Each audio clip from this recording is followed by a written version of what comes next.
And I do believe we are live. How's it going, Mets fans, or whoever you're a fan of? It's your boy Wardy, and we're back at it with, I shouldn't say it's not a breaking news live show. It's more of a reactionary live show today. A little bit of an early, premature off-season approach, outlook, breakdown, however you'd like to call it, because the Mets officially presented their president of baseball operations today. And David Stearns, the young 38-year-old who grew up a Mets fan, who's smiling grin to grin the entire time in this presser. I have so much to discuss on David Stearns and his initial approach to the Mets, to this offseason. What can we expect from David Stearns as president of baseball operations this offseason? How is he going to be working with not only Steve Cohen, Billy Epler alike? What is he going to be emphasizing? Is it going to be strictly pitching? Is it going to be power bats? Is it going to be contact bats? Bullpen wise, also the big elephant in the room, who is going to be the next manager for the New York Metropolitans? Stearns touched on that,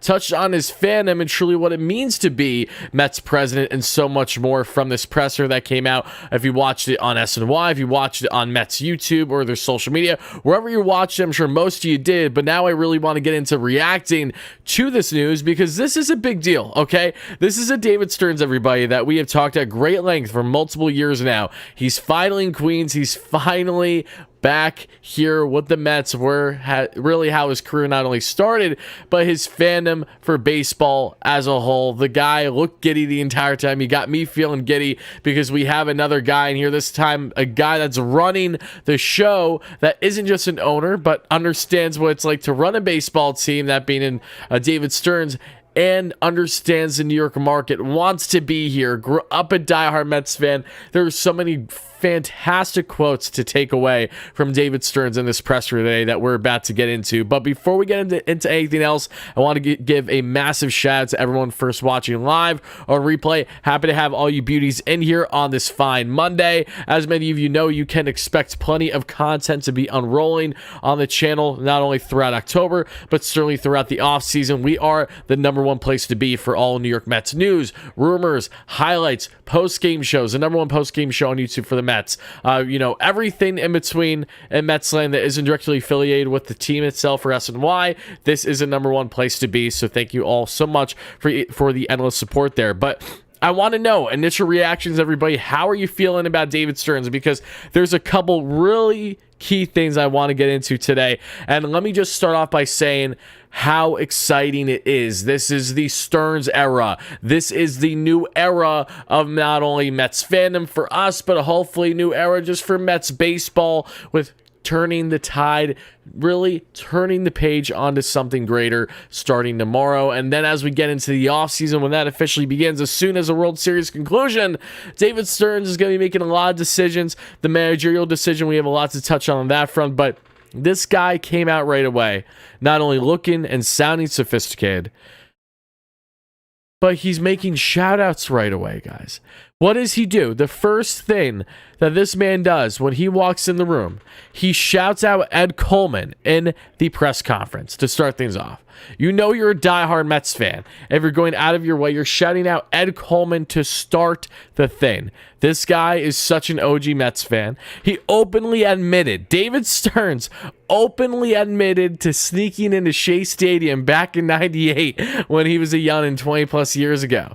This is a 38-year-old David Stearns, young and looking as fresh as ever. And for him to be this comfortable, relaxed, but just giddy, happy. I mean, every single time that someone asked a question to him, or Steve for that matter, David just couldn't stop smiling. Like he looked like a kid in a candy shop. And this is exactly what I anticipated to be the case when discussing this Stearns build-up over the past couple years on the channel. There's a reason why he stepped away from president of baseball operations this past calendar year with the Milwaukee Brewers to be in more of an advisory role, to take him in to sit back and really weigh his options, because he knew that as soon as the Mets were really pursuing him, he wanted to be here. He's so happy to not only be back home, but to be running a franchise that he didn't just grow up idolizing, but he really followed religiously to a T. He emphasized, especially those late 90s, early 2000s Mets is really where he honed in on his fandom. He was there at Shea Stadium for Mike Piazza's home debut as a player. He even met Mike Piazza because he was asked in an interview multiple years ago, what is the person that made him most starstruck meeting for the first time, and he highlighted Mike Piazza. He goes on and on to explain the heartbreak that he has had in Mets fandom as well. He's went through it all, especially in 2000 Mets Yanks. You guys know the drill there. That year I was busy being born, so I didn't have as much worries about focusing on the Mets losing that dance. Point is, David Stearns knows what it likes to be a Mets fan. He knows what it likes to go through the ebbs and flows of Mets fandom. He's excited to bring his family to New York and have his kids grow up fans, he says. And more than anything, he just looks like someone that not only wants to be here, but is very adamant about getting the ball rolling. He looks not only professional, sounds professional, he has his vision set. Every single question thrown David Stearns' way today, he answered just about as good as you could possibly hope for. This is not a guy that I look at that looks like, he's not the best car salesman, i.e. Brody Van Wagenen, for example. He looks like a guy that belongs here, that fits here, that is going to not only understand the New York market, but embrace it and hopefully bring the Mets to not only the dance, but multiple dances over the next how many years, and hopefully winning multiple championships, right? So I'm beyond excited. That's the initial reaction. That's the main thing I had to let out right now is how comfortable Stearns looks, how much he looks like he's supposed to be here. And now let's get into, some key quotes from David Stearns today. It really starts off with the following, and I quote, "What hasn't changed is this organization's quest for truly sustainable competitiveness and ultimately our first World Series championship since 1986. I'm here because I believe that is attainable. That is our goal, and I assure you we will do everything we can to make it a reality." So David was asked early on, his approach not only to the team, but the offseason as a whole, and he put a really nice emphasis on, this isn't going to be built on magic. We have to be rational about our thinking and our philosophy. And he also reiterated that, I'm sure all of you speaking to the media, this being David, I have a lot of questions about my philosophies and how I go about really running a club per se. But just keep in mind that there's a structure of this, and everything is going to pretty much be as level-headed as possible, and ultimately with the simple goal of maximizing on not only the opportunities we have, but also just maximizing on going to those expectations and meeting them, and then hopefully succeeding and going above those expectations, which is the belief that I have for this Mets team heading into the 2024 season. I think this offseason is going to be huge for this club, and even if they don't do, say, the spending that maybe we are accustomed to in recent off seasons, there's no denying that the Mets will be spending, they will be active, they are in on Juan Soto, they are in on Shohei Ohtani, they are in on Yoshinobu Yamamoto, they are in on plenty of other players, and that'll continue to be the case until proven otherwise. So let me get into a couple other things I want to highlight. Again, Darren, my man, so happy to have you in here. Hi for this new change, as am I, Darren. Darren, love you, brother. Hype in the chat. For those that don't know, Darren is an absolute OG here, and he is the best Mets fan you'll ever meet from the UK. I see Ranger Central. How's it going, brother? He says, such a breath of fresh air. I'm going to be calling him Miracle Man the whole way through. That's right. Hope you're doing well, my man. Happy to have you in here, Core. Long time no see. Let's see. AB, how you doing, brother? Everyone chiming in live on a replay. Happy to have you guys in as we're breaking down and reacting, really analyzing to the presser that just was David Stearns being officially announced as a Mets president of baseball operations, and his now approach to said offseason with the managerial front, with the player front. Let's get into the Pete Alonso approach here in a minute. With everything else going on, there's just so many positives to take away. But before we go further, I do have to, of course, let you know about our great friends right now. But before we go further into the video, I have to let you all know how you, right now, can enter for your chance to win a Brandon Nimmo signed jersey. Black jersey, pristine auctions where the jersey came from, shout out to them. But this is all because of our great friends and today's video sponsor in Mojo Fantasy. Mojo Fantasy is a DFS app that is taking the game by storm right now, just recently became public, having a lot of my current followers and subscribers playing and enjoying already, which is great. It's legal in over 20 states, and all you need to do to enter for your chance at winning this jersey, no, you don't need to jump through hoops. No, you don't need to deposit $1 billion.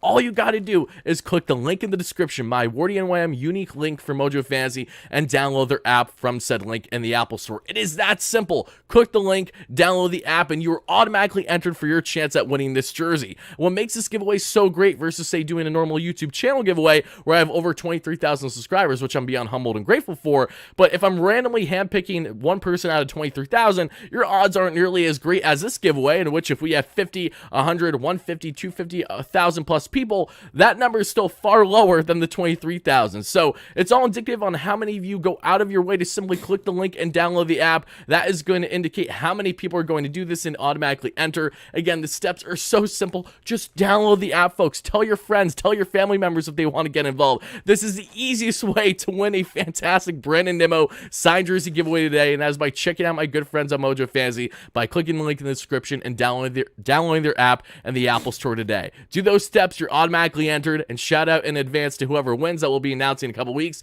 and also shout out Mojo Fantasy for being the sponsor of today's video.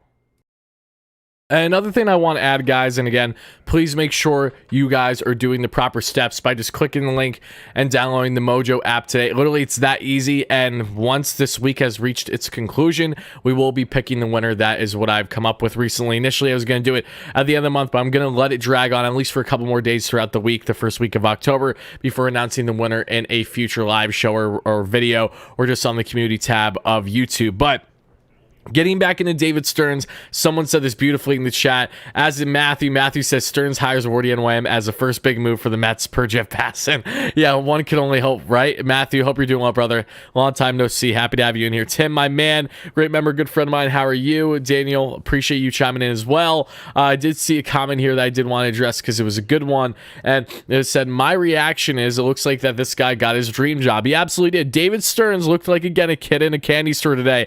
He looked like exactly how I would look if I was in his shoes. And as similarly, as someone who has turned my Mets fandom into content creating and really a living, I feel that the way that when I attend Mets games and these things become, an outing where I'm hanging out with followers of mine, fans that watch me, fans of the team, of course, to kind of put yourself in the organization in a way, the way that I have had the beyond fortunate opportunity to do so the past 3 years, is the way that I see David Stearns, a guy, again, who grew up a diehard Mets fan, that started, interning under Minaya to start really his front office career in baseball, to now coming back to town after serving his time with Houston and then Milwaukee, and just looking like someone that from the jump always wanted to be here, sees the organizational changes, drastic changes in a short period of time since Stearns was last year around a decade ago in the organization in any type of physical position, and he just looks ready to go, and I am pumped up and I'm ready to go. So let's talk more about this, because a big question that a lot of us have had heading into the offseason is Pete Alonso. Now, this is a Pete Alonso that, according to Pat Ragazzo, who is a good friend of mine and phenomenal beat reporter for the Mets, came out a couple weeks ago and said how the Mets have already been in extension talks with Pete Alonso, and Billy Upward went out of his way to kind of refute those, at least slightly later that day, which makes me firmly believe that those talks are valid, because the GM is not going out of his way to kind of refute something like that publicly. Out of all the rumors in the world that usually come out, you're going to tell me that one thing is going to be the game changer in a pro? Yeah, I doubt that. So the point I'm trying to make is, Pete Alonso, a question was asked from John Heyman to David Stearns today, and Stearns replied by, really saying all these qualities about him being a homegrown talent, an amazing player, the way that he is. It is hard, it's not hard, but the point he's trying to say is basically, we like Pete Alonso, we love Pete Alonso, and we fully expect him to be the starting first baseman for the Mets next year. So really downing all those rumors that we heard throughout the summer about the Pete Alonso trade talks, and said that, yeah, Pete is going to be here. And given the extension reports that have come out recently too, you'd have to imagine that is going to be the case. So for everyone, including myself at times, leading up to the trade deadline, as we were hearing this initial nonsense of Alonso news, like, there's no way. We had to talk about it on the channel, obviously, but we weren't happy to have said discussion. But now to see it kind of come back and say, hey, yes, we're aware of the rumor front with Alonso, but that is not the case. He's going to be here, and hopefully they are going to be able to lock him up. So good things here on the Stearns front and regarding Alonso. But now let's get into Buck Showalter. Now, right away, David said, what didn't get a chance to physically talk with Buck because he was still under contract with the Brewers as of yesterday. So they did not have that discussion. Has the utmost respect for Buck, but also knows that's imperative, for him to kind of be able to make his decision with the manager, as he absolutely should as a new boss man in town. but two, bring in someone that is able to come in and have this collective team effort where there's unison, there's constant dialogue, there's one between himself and the manager. And when asked on if there's anyone specific he has in mind, he said no, not at all. Now, obviously, I think that's a little bit of fluff when you have a guy by the name of Craig Counsell, kind of the manager that he's had under him during the time in Milwaukee the past number of years, who has an expiring contract once the playoff run for Milwaukee is done this year. So that's an interesting thing to keep a note. And Counsell, we will be talking at great length of this week. That is the plan. So make sure you're chiming in for that content, because Craig Counsell is a guy that very much expects to be on the Mets' radar. If not already, I'm sure he actually is, along with internal and external options. He just wants to have a wide net of options, David Stearns, and you can never go wrong by having too many.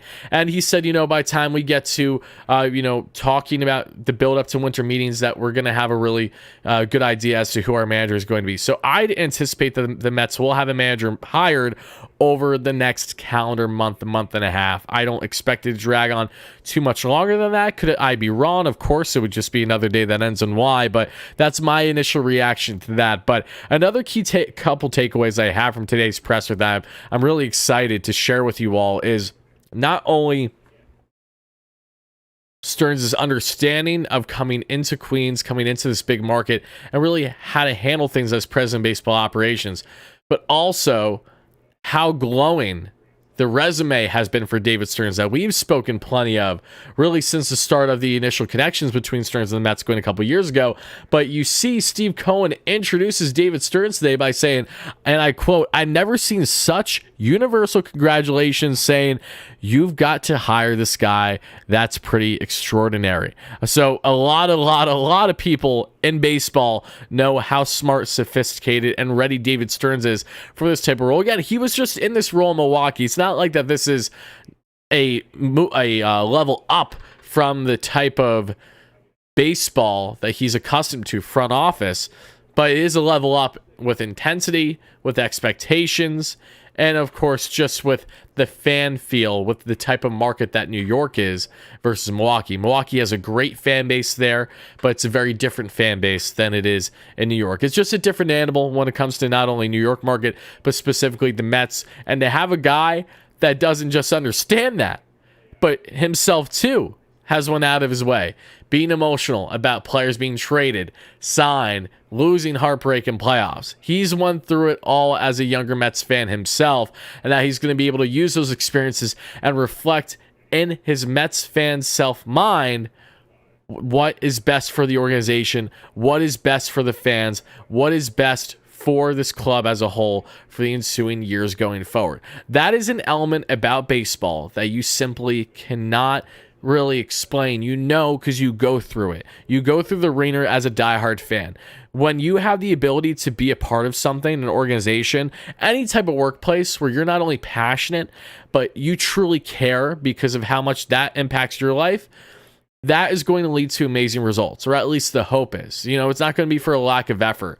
And this goes without saying for any type of situation. For all you watching at home, watching at work, at break, wherever you're watching this right now, you know what it's like, or you have a grasp of an understanding of working. There's a difference between working at a place just for the sake of working and make your money versus working in a place that you idolized growing up, that you always want to be a part of, that you want to do right, that you want to build something special, that there's true incentive there.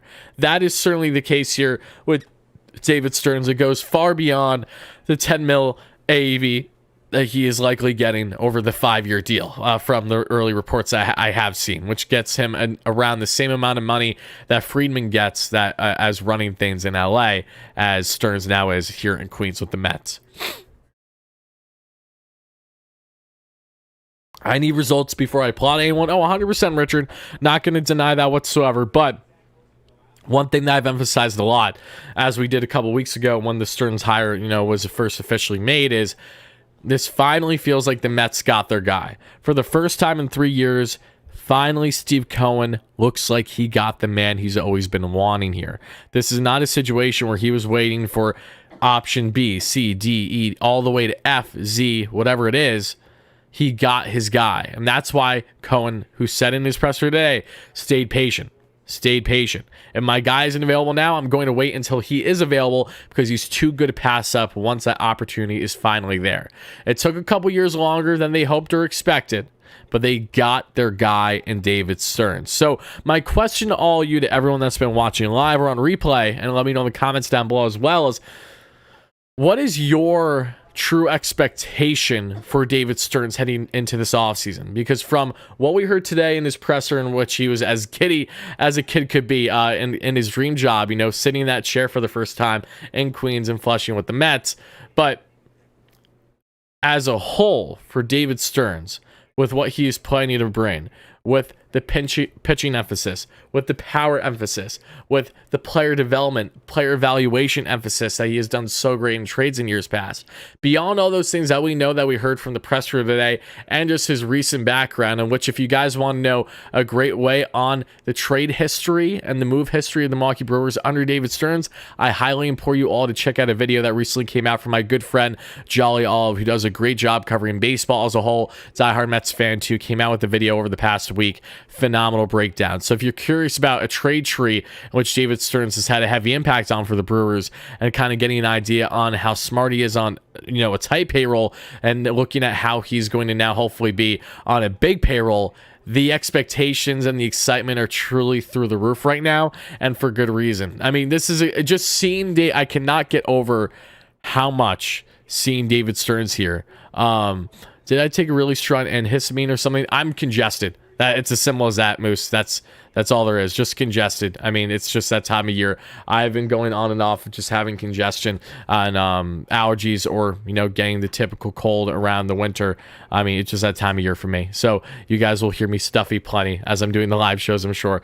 There is a comment I did want to address here, so bear with me. I don't see anything at all being different with this team as long as Epler is still here. Trust me, plenty is going to be happening in Carmine, and plenty will be good.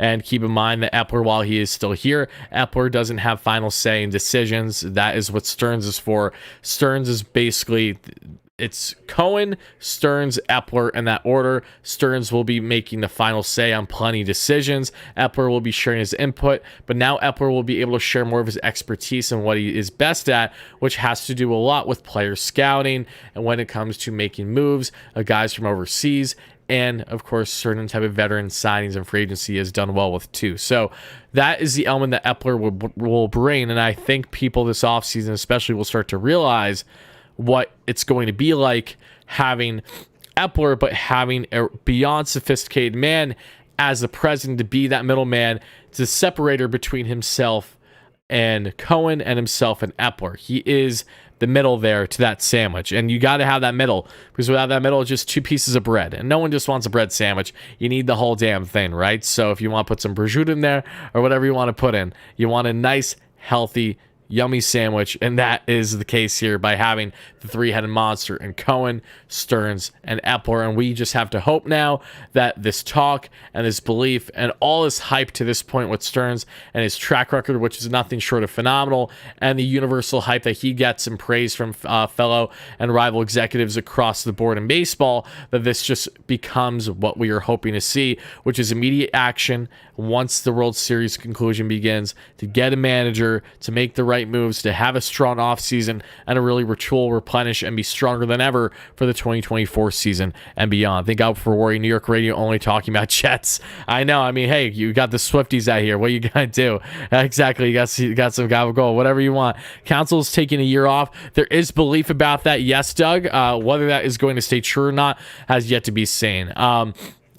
I think, here's what I think. I think even if Council does take a year off, wouldn't shock me if the Mets are connected with him a year from now. Even though I would hope that's not the case, because that means that they're already partying with the manager again after a year. If they say want Eric Chavez just as a guy to sit there for 2024 and then reevaluate, or not as an internal option. Council, I don't think, is 100% certain on taking a year off like Stearns did this past year. And I think a guy like Stearns and the Mets and throwing an absolute bag could be that difference maker. And again, there's no guarantee that this is going to be a Craig Counsell managed Mets team. There's a very strong reality that'll be someone internally in the organization for the Mets, or someone that is not in the organization but is not in any type of Brewer relation between Stearns and the club.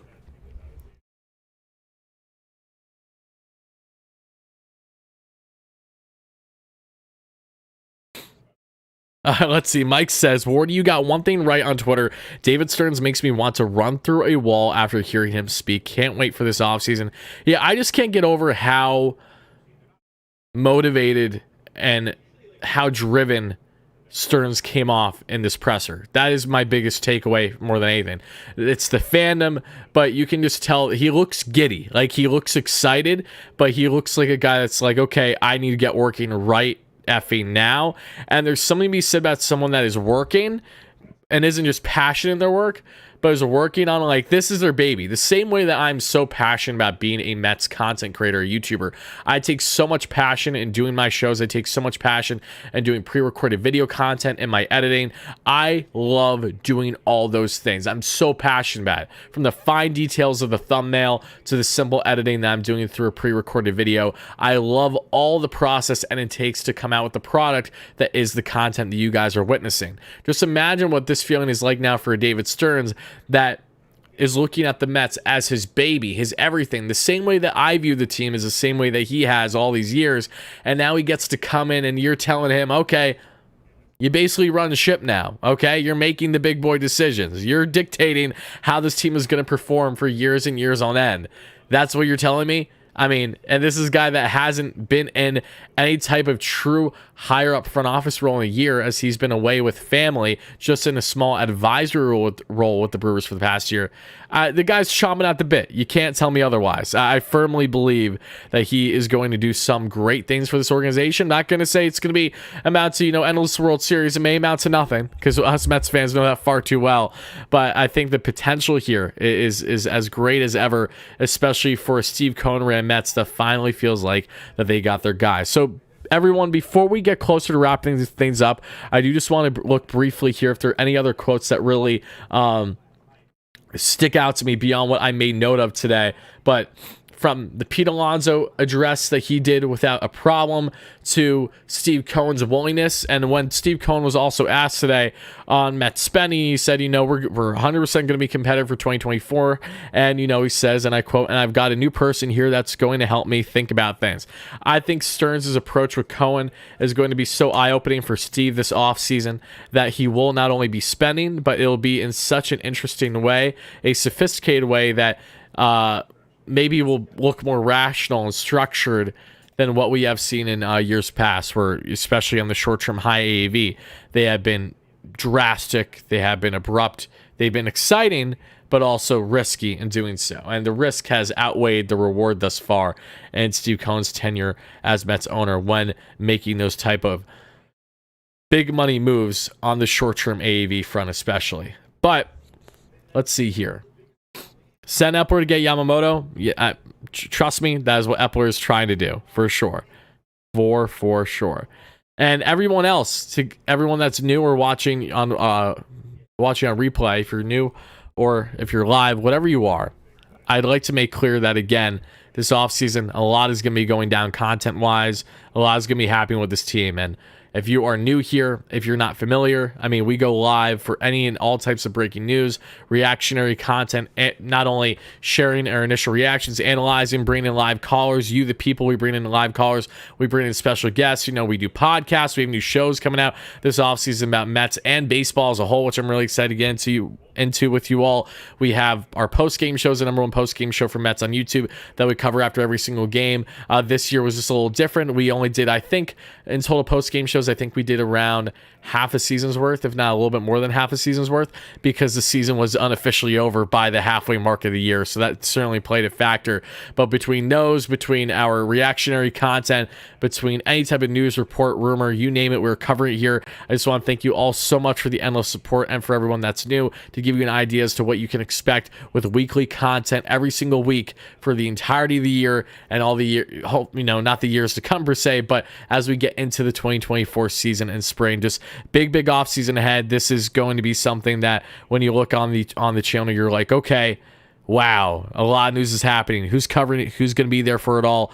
Wardy and WardyNYM is the place to be. So thank you guys so much. Enjoy the ride. A lot is coming, and stay tuned for that Nimmo jersey giveaway. Will be announced in coming days. So this week is that final week for your chance to enter. Make sure to do the following steps by just clicking the link in the description and downloading the Mojo Fantasy app today for your chance to enter. And let me know again your initial thoughts to David Stearns as team president baseball operations of what you expect to see from him and the Mets as a whole this offseason. More content coming out this week as soon as tomorrow even, guys, so make sure you're chiming in for that. Until then, have a great rest of your night, day, evening, whenever you're watching this. This is your boy signing out. Let's go Mets, baby.